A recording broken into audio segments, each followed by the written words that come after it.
Chapter 2: The Historical Overview of the Origins of Christianity. 2.1 Judaism in First Century Palestine. Since Christianity developed out of first century Judaism during its formative years, it is very imperative that we learn about its Jewish roots and the kind of world it was born into. The Roman takeover of Jerusalem in 63 BC and the rest of what used to be Alexander the Great Greek Empire between 356 BC to 323 BC by Pompey and later on the Caesars had huge political, social, linguistic, and religious impact of first century Jewish Palestine. Judaism under this Greco-Roman culture, although remained chiefly monotheistic in nature, also became very divided into a variety of incompatible views, belief systems, sects, which first historians such as Flavius Josephus and St. Luke identifies mainly as follows. 1. The Pharisees. The Pharisees was an Orthodox Jewish sect who, in resisted to Hellenism, insisted on a strict outward adherence to both the Torah and the oral law tradition, which is the Halakha, the legal materials, and the Haggadah, the legendary materials. The Pharisees were also teachers of the law, whom also, according to St. Luke's account in Acts 23, verse 8, affirmed belief in the resurrection of the dead and life after death. Josephus' Antiques of the Jews records that the Pharisees had multitudes on their side, about 6,000 to be precise. Therefore, there is so great a power over the multitude that whenever they said anything against a king or against the high priest, they were presently believed. Contrary to popular modern interpretation of the word Pharisee to mean hypocrite, Isaac Anterman, a Jewish apologist, argues in his Analytical Guide of the Talmud that the word Pharisee speakingly rather means separation, but only in the sense of maintaining their unique conduct and strict observance of all laws and customs.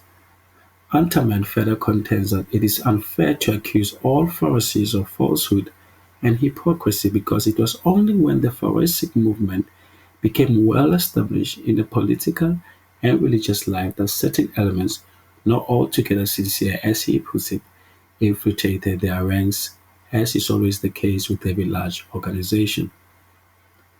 2. The Sadducees. The Sadducees was an upper-class liberal group whom, though forming allegiance with their Roman masters, often occupied lucrative positions in the Sanhedrin and had a strong influence on the rich in the Jewish society. They were very resented by the middle and the lower-class Jews for their aristocracy. Most historians trace the origins of the Sadducees from Zadok the high priest, who was ordained by King Solomon after removing Abiathar from the priesthood for his infidelity. 1 Kings 1:34. Josephus reports that the Sadducees rejected the oral tradition of the Pharisees and considered it not obligatory to them, and also according to Matthew 22:23 and Acts 23, verse 8. Sadducees generally held that there was no resurrection of the dead, no angels, nor spirits. Therefore, the Sadducees did not believe in eternal reward or punishment. According to Isaac Unterman, they often argued that the pleasure that a man derives from doing a good deed is sufficient reward. They also did not believe in divine guidance over the individual and asserted that if a man has a free will and may choose good or evil, then God could not exert any tutelage over him.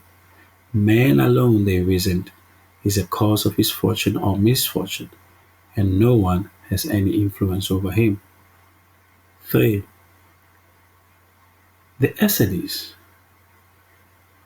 Often associated with the Qumran community which preserved as the Dead Sea Scrolls, the Essenes were an ascetic Jewish sect withdrawn from the mainstream society to enclose communal living, who apparently also expected two messiahs to come, one who was military and the other who was to be priestly, or as widely accepted by the most Dead Sea scholars, a Messiah of Aaron and a Messiah of Israel.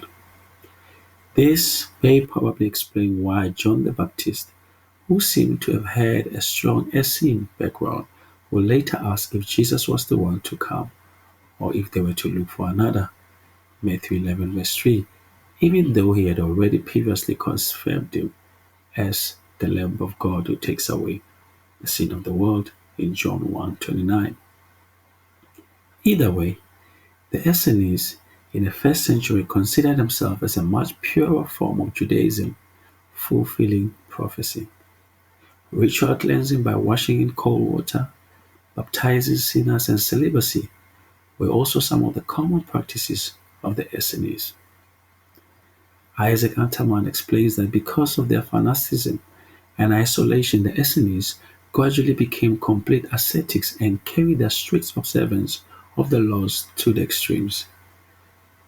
For example, the Sabbath became so holy that even going out of the house or carrying an object from one room into another was not permitted.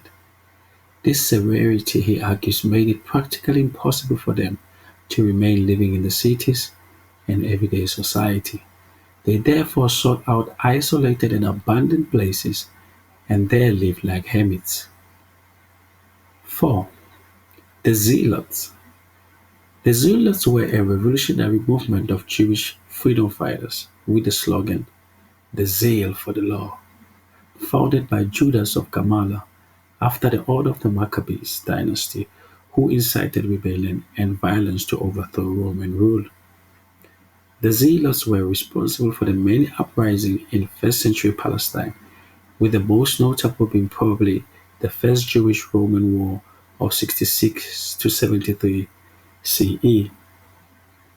During the Great Revolt against Rome, the general Pharisaic viewpoint that the yoke should be borne patiently was abandoned by the majority of the Pharisees, but this trend, as Atterman reports, came about as a result of the revolutionary tendencies of the masses, which incidentally gave rise to the party of the Zealots.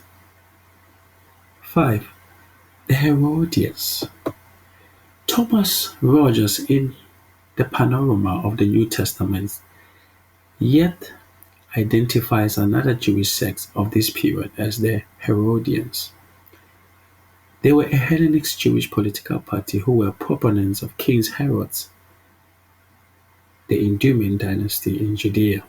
Herod the Great of 74/73 BC to 4 BC, as he's fondly called, was the son of Antipater the Idumean, who was given the title of the first procurator of Judea by Caesar in 47 BC to 43 BC.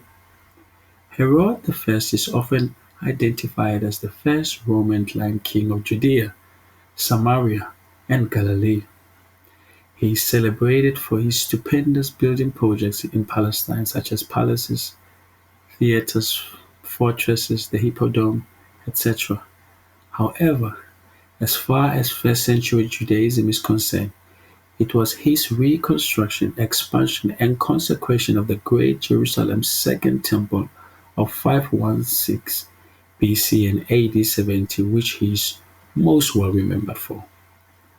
Following his death, his kingdom was divided between his sons, that is, Herod Antipas until AD 38, Herod Archelaus until AD 6, and Herod Philip until AD 34. The Herodians, after the order of Herod's ideology, considered themselves to be freethinkers, who were often identified with the Sadducees, so much so that Isaac Anterman suggested that many of the Sadducees who were not consistent with their own sect eventually gave up Judaism altogether to join the Herodians. Nevertheless, several New Testament texts also mention the Herodians alongside the Pharisees in plots to harm Jesus. Mark 3 verse 6, Mark 12:13, Matthew 22:16, Mark 8:15, Luke 13:31 to 32, and Acts 4:27. 6. The Samaritans. Although not fully regarded as Jews, Samaritans were a descendant of the fallen northern tribes of Israel who were brought into their land through Assyrian syncretism around 722 BC, as said in 2 Kings 17:1-25. The Jews believed that the Samaritans were unclean since they had corrupted the pure Yahwistic form of worship through their social cultural intermarriages and pagan practices, so they wanted nothing to do with them. Dr. Daniel Bodkin, in his article Syncretism, a blending of paganism and truth, reports that when the Jews returned from Babylon to Jerusalem to rebuild the temple around 537 BC, the Samaritans came to them and said, "Let us build with you, for we seek your God as you do, and we do sacrifice unto him since the days of Esarhaddon king of Assur, which brought us up here." Ezra 4 verse 2. The Jewish leaders rightly refused this ecumenical proposal because they knew that the Samaritans in Christian worship would end up polluting their own worship. The Samaritans resented being shunned this way and so opposed and harassed the Jews in their efforts to rebuild Jerusalem. The antagonism between the Jews and the Samaritans went on for generations, so much so that by the first century it is reported that any time a Jew journeyed from Galilee to Jerusalem, he would rather take a longer route just to avoid going through Samaria, with the exception, of course, of those liberal Jewish sects who considered themselves to be free thinkers, such as the Herodians. Even much later in the first century, quarrels between Jews and Samaritans, many of which ended in a number of deaths on both sides, were still ongoing. Bearing witness to this fact, Josephus reported in his book that now there arose a quarrel between the Samaritans and the Jews. On the occasion following, it was the custom of the Galileans when they came to the holy city at their festival to take their journey through the country of Samaritans. At this time they lay in the road. They took a village that was called Gibeah, which was situated in the limits of Samaria and the Great Plain, where certain persons thereunto belonging fought with Galileans and killed a great many of them. But when the principal of the Galileans were informed of what had been done, they came to Cumanus and desired him to avenge the murder of those that were killed. But because he was induced by the Samaritans with money to do nothing in the matter, upon which the Galileans were much displeased, and persuaded the multitudes of Jews to betake themselves to arms to regain their liberty, saying that slavery was in itself a bitter thing, but that when it was joined with direct injuries, it was perfectly intolerable. And when their principal men endeavored to pacify them and promised to endeavor to persuade Quirinius to avenge those that were killed, they would not hearken to them, but took their weapons and treated the assistants of Eleazar the son of Dinas, a robber who had many years made his abode in the mountains, with which assistance they plundered many villages of the Samaritans. However, according to the statements made by the Samaritan woman at the well in John 4 1-26, we discover that the Samaritans too somehow trace their genealogy to Jacob the patriarch and also claim a form of Yahwistic worship at Mount Gerizim. For the woman at the well said to Jesus, "Our fathers worshipped on this mountain, and you Jews say that it is Jerusalem where we ought to worship." And remarkably, the Samaritans too, like the Jews, also expected the Messiah to come. The Samaritan woman said to Jesus, "I know the Messiah is coming, who is also called Christ. When he comes, he will tell us all things." 7. Hillel Shammai and Gamaliel. Two preeminent figures of this period also worthy of mentioning are the Jewish elders Hillel and Shammai. Hillel was born in Babylon in 1110 BC and later migrated to Israel to study the Torah, and according to tradition died in Jerusalem at AD 10, while his sweet rival Shammai, who lived between 50 BC and AD 30, was a native Israeli. They both lived in Palestine during the reign of King Herod the Great. Hillel was a Nazi president of the Sanhedrin, and Shammai Abedin, he was the head of court. The two sages also founded the Torah academies, each namely Beit Hillel and Beit Shammai, which are equivalent of today's Oxford and Cambridge universities. As stated in the Wikipedia, the debate between these schools on matters of ritual practice, ethics, and theology was critical for the shaping of the oral law and Judaism as it is today. Shammai was concerned that if Jews had too much contact with the Romans, the Jewish community would be weakened, and this attitude was reflected in his strict interpretation of Jewish law. Hillel, on the other hand, did not share Shammai's fears and therefore was more liberal in his view of the law. The Talmud tells us of a tale of a Gentile coming before Shammai one time and requested, "Rabbi, convert me on condition that you teach me the entire Torah while I stand on one foot." He, Shammai, pushed him out with a ruler in his hand. He then came before Hillel, who converted him. Hillel addressed to him the immortal ways that which is hateful to you, do not do to your fellow. That is the entire Torah. The rest is just commentary. Go and learn. Shammai therefore naturally found more support from the Zealots prior the Jewish-Roman War. However, after the destruction of Jerusalem temple in 70 AD under Gamaliel II, the Sanhedrin in the Council of Jamnia, as reported also in the Talmud, reviewed all points disputed by the house of Hillel, and this time it was the house of Hillel opinions which won the Sanhedrin's support on most issues. It was said that whenever the house of Shammai had disputed the opinion of the house of Hillel, the house of Shammai's opinion was now made null and void. Gamaliel was also, as stated in the Wikipedia, a leading authority in the Sanhedrin in the early 1st century AD. He was a son of Simeon ben Hillel and a grandson of the great Jewish teacher Hillel the Elder, and died 18 years before the destruction of Jerusalem in 70 AD.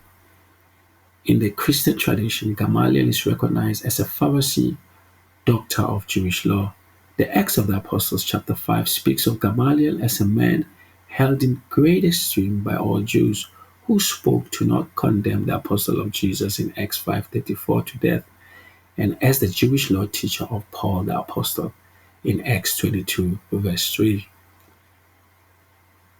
A rough chronology of other first century Jewish high priests until the destruction of Jerusalem's second temple in AD 70 includes Joah ben Haddas in AD 6, Anas ben Seth AD 6:15, Ishmael ben Fabas AD 15 to 16, Eliezer ben Anas AD 16 to 17, Simon ben Camithus AD 17 to 18, Joseph Caiaphas AD 1836, who also officiated the trial of Jesus prior to Pilate.